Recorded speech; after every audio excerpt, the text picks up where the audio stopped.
Well, the P320, or the M18 actually, is back in service in the Air Force, but some people are still trying to make it into a thing.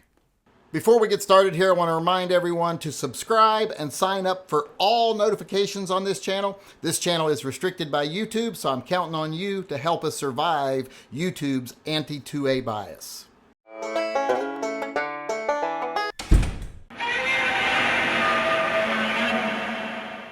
Hey everybody, Yankee here, and if you see me squirm a little bit during this video, it's not because there's something wrong with me, or at least not something special wrong with me, other than usual. It's because I walked through a big old spider web on the way in here from my carport, so I still got it all over me, and it still feels like there's things crawling on me, but I think I'll make it through the video. That's how dedicated I am.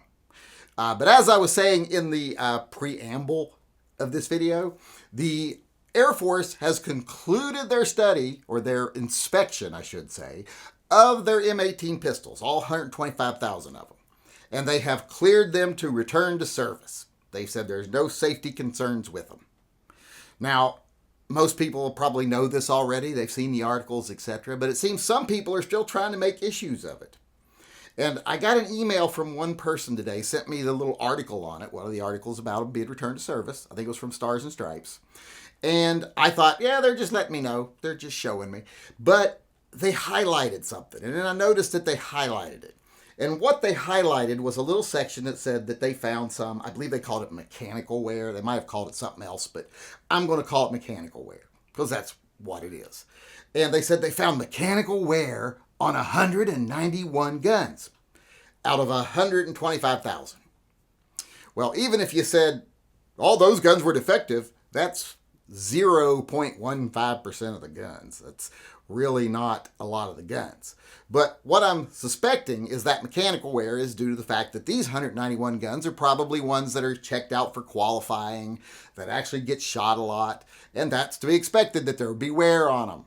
If you ever saw the 92s after a couple of years in service, the ones that were checked out a lot to qualify with, etc., the ones that didn't get taken care of, you'd be like, how has that not fallen apart yet? They were in horrible condition after a year or two of neglect and massive amounts of rounds through them. So not surprised that a small number of the guns had mechanical wear. But if you look at the article and where it says that there's actually wear, let's look and see where they say that. They say that, first off, on the safety lever. Since they mentioned that first, I'm assuming that's where they saw the most issues. And the safety lever being worn, it's not the safety mechanism, it's just the lever. Well, that's got to be just wear from use. So I'm saying these are probably guns that have been checked out, used a lot. That seems normal. And the very fact that you would mention that in a safety inspection, that it had wear on a safety lever, that makes me wonder, do you know anything about guns? Where are you coming from here? Because that seems like something you wouldn't even note. But they noted it. They also said there's wear on the striker assembly. Now, they don't say where. It could be on the tip of the striker, the firing point. That would normally be a little shiny, I would say, after a lot of use. It could be on the striker itself from moving back and forth in the channel on the spring. I don't know. They don't say. But I'm going to assume it's on the foot of the striker that mates up with the actual sear, because they said there's wear on the sear also. Now, this is where people are going to go like, oh my God, there's wear on the sear, the gun's unsafe. People were doing that with the P320 already, saying, oh, there's wear on the sear, and where the sear and the foot meet up, there's wear. And it's not even. It's uneven wear. I got so tired of hearing that. Just to illustrate what they're probably talking about here, I'm going to show you a picture of a sear. Now, this is not a great picture because I had to hold it right up to the light and put it on like 12 times magnification to get a halfway decent picture to show you what I'm talking about. And I had to put direct light on it to get a little bit of shine off the shiny part. But you see that little triangular part in the area? That's wear. That's where it's polished up a little bit right there, because it's rubbing with the sear. You got to remember, the sear's right here, that little foot's right here, and it's constantly bashing together with each other, and then it's doing this. This goes down, this goes forward, comes back, they lock up again. It's doing this all the time. It's going to be some wear there. That's normal procedure. That's normal operating specs, that there'd be some wear. And the fact that it's uneven a little bit, well, that just means those two surfaces weren't perfectly mated when they made them. Because guess what? They're not. They never are. After they've worked a little bit, they'll match up more. They'll actually be stronger. They'll come together better. because these aren't heat-treated pieces. They're usually solid, either stainless or carbon steel. So they're solid pieces of metal, and they're just wearing together. Used to be guns had break-in periods. That was because pieces had to wear together. Nowadays, it's not as necessary. Those guns work right out of the box, but they're still going to be wear, and there are parts that are still going to flush up to each other. So that whole notion, and by the way, that striker I just showed you, that's from a Glock, not a P320. So that just shows you that wear on the striker and the sear, if they're talking about the little foot and the striker, on the striker and the sear, well, that's normal. They rub against each other constantly. So you're going to see some wear there. In fact, it's not a bad thing. It just means those two surfaces are mating to each other. Now, if it was a finish that if you broke through the surface was going to weaken it, well, then it'd be a problem. But they don't make them like that. That's not how it works. In fact, usually the sear is a harder metal than the actual striker.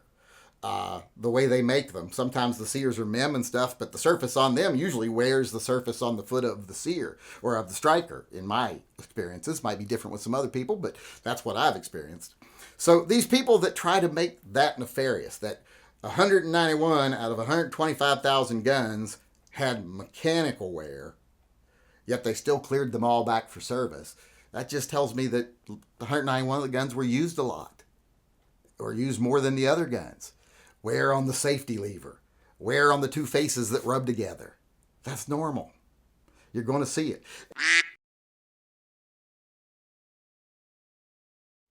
Where are you going, Django?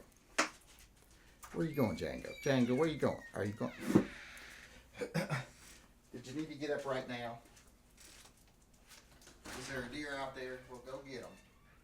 On that picture of the Glock sear there I showed you, if you look at that with your naked eye, you can barely see it. You have to let the light hit it to be able to see it. It's not much wear. They're good, solid, strong pieces.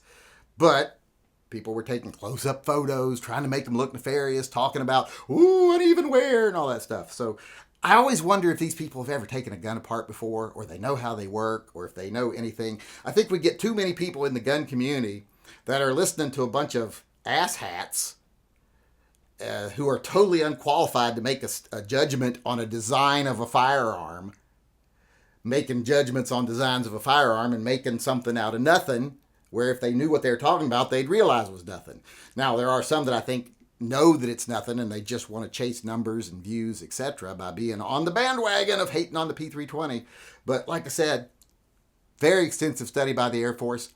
Army's done studies.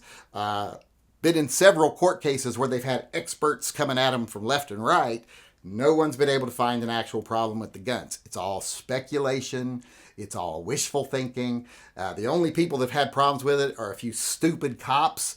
And then people are like, well, the Army guys, well, there ain't been a whole, the Army has said that there are no rise in NDs. The Air Force has said there's been no rise in NDs since they adopted the gun. So I don't know where people are getting that stuff from. And the one that people thought they had, the one where the airman got shot by his own gun when it went off by itself, turned out that someone murdered him, actually, through neglect. So that was nothing also. So the P320, or M18 actually in this case, is back in service in the Air Force. It should have never been pulled off service. The inspection found nothing out of the norm. Like I'm saying, 191 guns, that's 0.15% of their guns had wear. Not failed or not were broken, just had some wear on them. That should show you that all this stuff that's been going on about the P320, it's all internet garbage, sponsored and put forward and furthered by people who don't have any idea what they're talking about.